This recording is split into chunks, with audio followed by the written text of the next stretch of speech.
This Civic Media podcast is sponsored by UW Organ and Tissue Donation. Organ donations are desperately needed, and now is the right time to become an organ donor. Talk to your family. Get the dot. Save lives. Go to heroicdeed.com. This is your WLAK Daily News Roundup for Lake Air, 107.5 FM and 1260 AM in Amory. For WLAK News, I'm James Kelly. Long-delayed construction on a new brew pub in Washburn has officially started. Badger Kolish appeared before the Washburn City Council this week to provide an update on the project, which he had originally hoped to have fully open by last spring. On Monday, he told city officials the foundation of the building has officially been laid, and he plans to continue construction through the winter in the hopes of opening the brew pub over the summer. The previous building at the site had been demolished in 2023, leaving a giant hole behind for months. The Wisconsin Department of Natural Resources has announced it plans to stop stocking splake in Lake Superior. DNR officials say the decision stems from previous reports arguing that inland fisheries should be responsible for managing the genetics of the fish in their waterways. To make up for the loss in the total number of fish, the DNR plans to increase the brown trout stock by about 30 to 40%. Officials also announced new regulations for walleyes as they look to create a more consistent harvest in the St. Louis River. Wisconsin Attorney General Josh Kaul has sent a warning to 4 voice service providers in the state, accusing them of allowing illegal robocall traffic on their networks. According to a press release, warning letters were sent to KWK Communications, Inbound, aka Management, and CallVox. Attorney General Kaul is part of a bipartisan and multi-state litigation task force seeking to protect consumers from the irritating robocalls. The warning letters included specific instances of suspected robocalls using the 4 networks. With cold weather and snow spreading throughout the northwest Wisconsin region, law enforcement officials are sharing some snowmobile safety tips. The Barron County Sheriff's Department is planning a snowmobile safety class for residents on December 21st and 22nd. Each day will have a class from 8 a.m. to 11 a.m. Residents interested in signing up for the classes can do so online through Go Wild or by calling the Barron County Sheriff's Department. Residents born in 1985 or later require snowmobile safety education to use public land.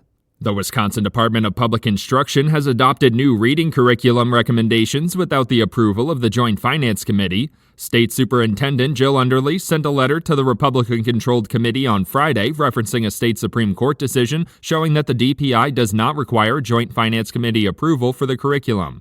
That decision found that the legislature has used the Joint Finance Committee to violate the separation of powers by blocking stewardship purchases.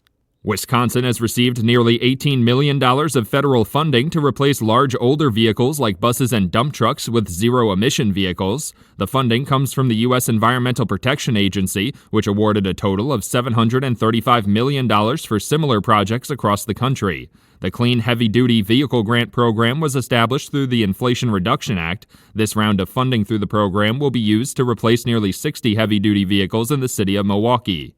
A number of Northwest Wisconsin families will have toys to give their kids for the holidays thanks to an annual toy drive. Royal Credit Union and the Salvation Army have announced they collected over 750 toys for kids during their Giving Never Melts Away drive in November. In addition to the toy collections, the organizations also raised $2,500 from community members. Officials say the toys will be distributed to families in need across the Northwest Wisconsin region and the greater metro area in Minnesota. Sawyer County authorities are still looking for help from the community in their investigation into 6 recent structure fires. According to the Sawyer County Sheriff's Office, the county is now working with about a dozen agents from the Wisconsin Division of Criminal Investigations to locate the person they believe to be responsible for the arson fires. They've also released surveillance footage showing the suspected individual and are asking the community for any information on them. The first fire was started at a gas station on November 23rd. The Wisconsin Department of Public Instruction has received $10 million in grant funding for programs that help kids with disabilities in correctional facilities enter the workforce. The funding comes from the U.S. Department of Education's Disability Innovation Fund program and will be spread out over a 5-year period. The program seeks to provide training for kids with disabilities for good jobs that are in demand in the state when they leave the correctional facility. Officials hope the program cuts down on the number of kids who reoffend.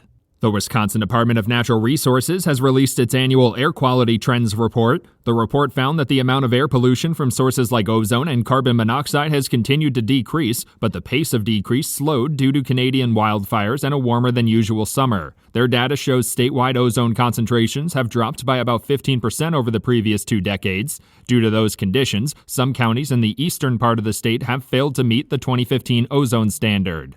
For WLAK News, I'm James Kelly. The Brewers add some lefties. Hi, I'm Mike Clemens with sports. At the winter baseball meetings, the Brewers have added 2 left-handed minor league pitchers to their 40-man roster, Connor Thomas from the Cardinals and Grant Wolfram from the Texas Rangers. College football. The Badgers need a new quarterback. Braden Locke says he's entering the transfer portal. So is Tyler Van Dyke. Last night, receiver Trek Kakahuna changed his mind and will return to Wisconsin. NFL, the Packers face the Seahawks, led by their new head coach, Mike McDonald, former Ravens defensive coordinator Matt LaFleur. I think Mike's done an outstanding job. It's a great scheme. They can throw a lot of different coverages at you, a lot of different fronts, different looks, and then you combine that with really good players, then it can be a problem. Seattle's Mike McDonald. They play a great brand of football. They've been doing it throughout their entire franchise history, and especially since Matt's got there and doing his thing, so we got a lot of respect for them and how they play. That's Seahawks head coach Mike McDonald. With sports, I'm Mike Clemens. On your entertainment beat, I'm Pete Schwaba. If you decide to watch a movie in between Christmas shopping sprees, here are some options opening this weekend in your local theaters. The Lord of the Rings, The War of the Rohirrim, opens wide December 13th. The animated fantasy adventure film is set almost 200 years before the live-action Lord of the Rings trilogy begins. The reviews are mostly favorable. Also opening wide is Kraven the Hunter, an action-adventure film starring Russell Crowe and potential new James Bond actor Aaron Taylor Johnson. Tread cautiously with this one, as there are no reviews in yet. Nickel Boys is a story about 2 young African-American kids in a reform school in Florida. The film opens with a limited run, but has excellent reviews and drew a Best Pick nomination from the Golden Globes. Pamela Anderson has a film opening that Tommy Lee is not in, called The Last Showgirl. All kidding aside, the film is about, you guessed it, a showgirl dealing with life after a 30-year run in Vegas. It's gotten very good reviews, and critics are raving about Anderson's performance. Let's go to the movies. Even though the parents have already been met several times, there is talk of a new Meet the Parents chapter. Deadline reports that actors Robert De Niro, Terry Polo, Ben Stiller, and Blythe Danner are in talks to appear in the new film. Most of the producer team is returning, but there is no one attached yet to direct. Details about the plot are being kept hush-hush. What on earth could this possibly be about? I'm guessing family-related discomfort. We are learning a lot about Jamie Foxx thanks to his new comedy special on Netflix. In addition to addressing his stroke a couple years ago and the 20-day coma that followed, Foxx used the platform to announce that he is done dating white women, adding humorously that he will no longer eat potato salad and raisins.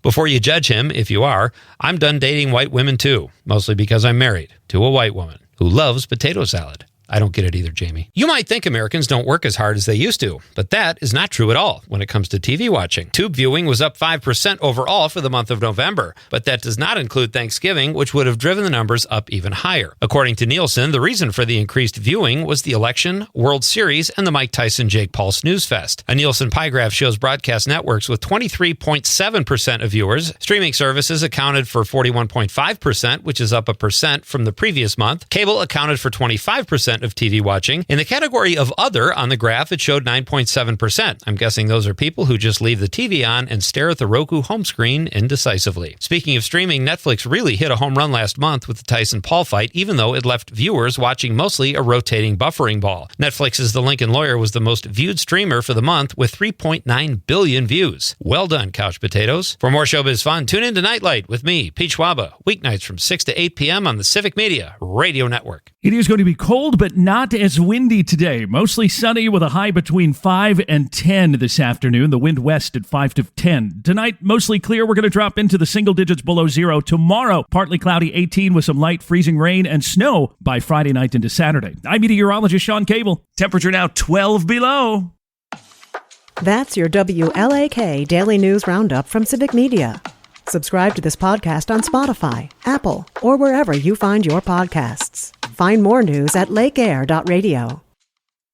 The national news cycle never stops, but it can be hard to find news about your local community. Civic Media is dedicated to providing quality local and state news coverage across Wisconsin. With the Civic Media app, you can get notifications about local stories that matter to you and your community. Find the free Civic Media app in your phone's app store and choose notifications from the menu to tell us what kind of news you want to hear about.